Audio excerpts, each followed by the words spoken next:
Hi hello welcome to sports updates. Indian Premier League ద్వారా చాలామంది ఆటగాళ్లు తమ అదృష్టాన్ని మార్చుకున్నారు.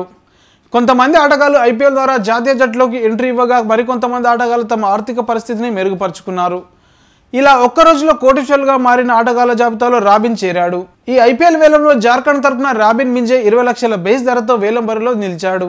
రాబిన్ మింజే పేరు వినిపించడంతో గుజరాత్ టైటాన్స్ కొనుగోలుపై ఆసక్తి చూపింది. ఆ తర్వాత CSK, Mumbai Indians, Delhi Capitals కూడా వేలం వేశాయి. చివరకు గుజరాత్ టైటాన్స్ జట్టు 3.6 కోట్లకు దక్కించుకుంది. దీంతో జార్ఖండ్ యువ వికెట్ కీపర్ కమ్ బ్యాట్స్మెన్గా కూడా అవకాశం వస్తే సత్తా చాటేందుకు సిద్ధమయ్యాడు. ఈసారి రాబిన్ మింజే గుజరాత్ టైటాన్స్ జట్టులో కనిపించనున్నాడు.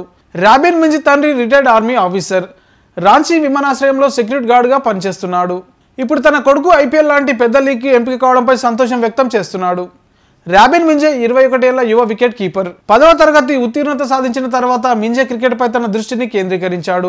ఫలితంగా అతను జూలైలో ముంబై ఇండియన్స్, యూకే పర్యటనకు ఎంపికయ్యాడు. అతను U19, U25 జార్ఖండ్ జట్లకు కూడా నాయకత్వం వహించాడు.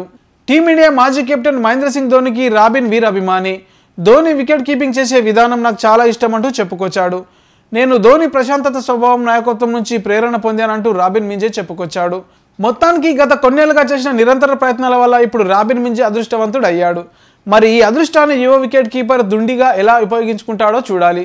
గుజరాత్ టైటాన్స్ జట్టు: David Miller, Shubman Gill, Matthew Wade, Wriddhiman Saha, Kane Williamson, Abhinav Manohar, B Sai Sudharsan, Darshan Nalkande, Vijay Shankar, Jayant Yadav, Rahul Tewatia, Mohammed Shami, Noor Ahmad, Sai Kishore, Rashid Khan, Joshua Little, Mohit Sharma, Azmatullah, Omarzai, Umesh Yadav, Shahrukh Khan, Sushant Mishra, Kartik యోగి, మానవ్ సుతార్, సెన్సార్ జాన్సన్, రాబిన్ మింజే.